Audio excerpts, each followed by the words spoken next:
அனைவருக்கும் வணக்கம். நூலாசிரியர்கள் வரிசையில் இன்னைக்கு நாம் பாவலரேறு பெருஞ்சித்திரனார் அவர்களை பற்றி தெரிந்து கொள்வோம். பாவலரேறு பெருஞ்சித்திரனார் அவர்கள் இயற்பெயர் மாணிக்கம். பாவலரேறு பெருஞ்சித்திரனார் அவர்களின் இயற்பெயர் மாணிக்கம், துரை மாணிக்கம். இன்சியலோடு சொல்லணும்னா துரை மாணிக்கம். பெற்றோர் துரைசாமி குஞ்சம்மாள்.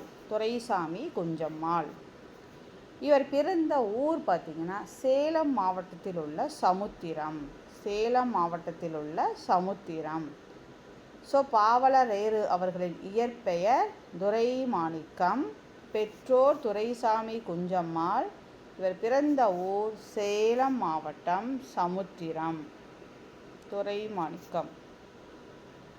இவர் பாவாணரின் பின்பற்றி, அதாவது தேவநேய பாவாணர் அவர்களை பின்பற்றி தமிழுக்கு சிறப்பாக செயலாற்றியவர். அதை எக்ஸ்ட்ரா தெரிஞ்சுக்கலாம்.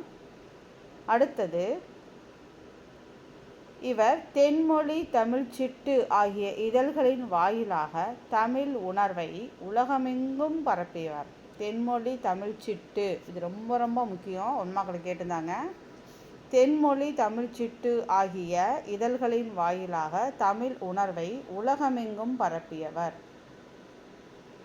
இவரது கனிச்சாறு 1 அந்த தொகுப்பிலிருந்து தமிழ்த்தாய் வாழ்த்தும் முந்துற்றோம்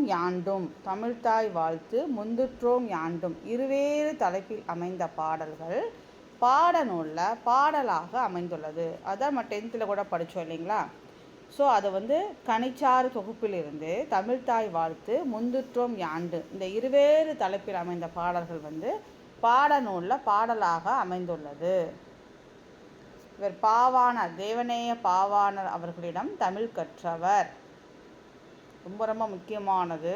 இவரோட நூல்கள் உலகியல் 100, பாவிய கொத்து, நூறாசிரியம், கனிச்சாறு, என்சுவை 80, மகுபுகு வஞ்சி, பள்ளிப் பறவைகள், ஐயை, கொய்யாக்கனி.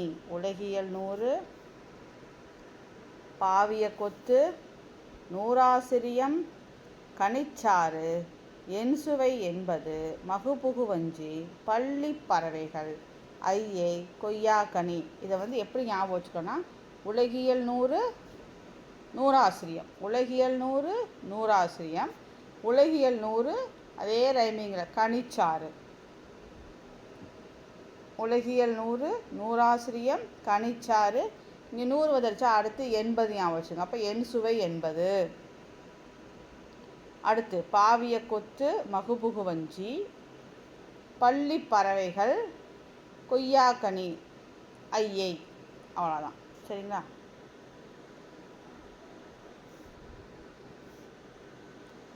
அடுத்தது, இவர் எழுதிய திருக்குறள் மெய்ப்பொருளுரை தமிழுக்கு கருவூலமாக அமைந்த நூலாகும். இப்போ தமிழுக்கு கருவூலமாக அமைந்த நூல் எதுன்னா திருக்குறள் மெய்ப்பொருளுரை.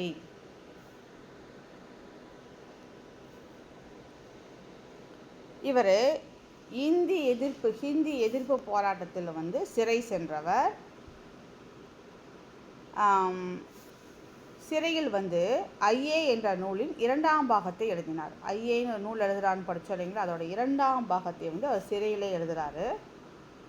மாணவ பருவத்தில் குழந்தை, அருணமணி, மலர்காடு என்னும் பெயர்களில் கையெழுத்து பத்திரிகைகளை நடத்தினார். மாணவ பருவத்தில் குழந்தை, அருணமணி, மலர்காடு ஆகிய பெயர்களில் கையெழுத்து பத்திரிகைகளை நடத்துகிறாரு. மல்லிகை, பூக்காரி ஆகியவற்றை பள்ளி பருவத்திலேயே ஏற்றுகிறார்.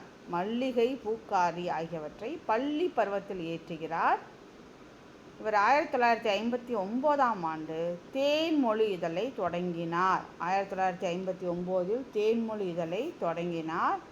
1982 தமிழ் நிலம் என்னும் ஏட்டை தொடங்கினார். இவரது நூல்கள் நாட்டுடைமையாக்கப்பட்டுள்ளன. தென்மொழி தமிழ்ச்சிற்று ஆகிய இதழ்களின் வாயிலாக தமிழ் உணர்வை பரப்பியவர். திருக்குறள் மெய்ப்பொருளுரை தமிழுக்கு கருவூலமாக அமைந்த நூல். திருக்குறள் மெய்ப்பொருளுரை தான் தமிழுக்கு கருவூலமாக அமைந்த நூல். இவர் ஐயே என்ற நூலோட 2ஆம் பாகத்தை சிறையிலே எழுதி முடித்தார்.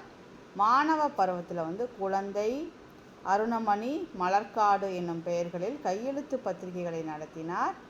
மல்லிகை, பூக்காரி ஆகியவற்றை பள்ளி பருவத்திலே ஏற்றார். 1959 தேன்மொழி இதழை தொடங்குகிறாரு. 1982 தமிழ் நிலம் என்னும் ஏட்டை தொடங்கிறாரு. இவரது நூல்கள் நாட்டுடைமை ஆக்கப்பட்டுள்ளன. இதுதான் நம்ம பாவலர் ஏறு பெருஞ்சித்திரனார் அவர்களை பற்றி தெரிந்து கொள்ள வேண்டிய மிக முக்கியமான தகவல்கள். அடுத்த வீடியோவில் இதே மாதிரி அடுத்த ஒரு ஆசிரியரோட குறிப்போடு சந்திப்போம். ஃப்ரெண்ட்ஸுக்கு ஷேர் பண்ணுங்கள், லைக் போடுங்க ஃப்ரெண்ட்ஸ், சப்ஸ்கிரைப் பண்ணுங்கள். நன்றி, வணக்கம்.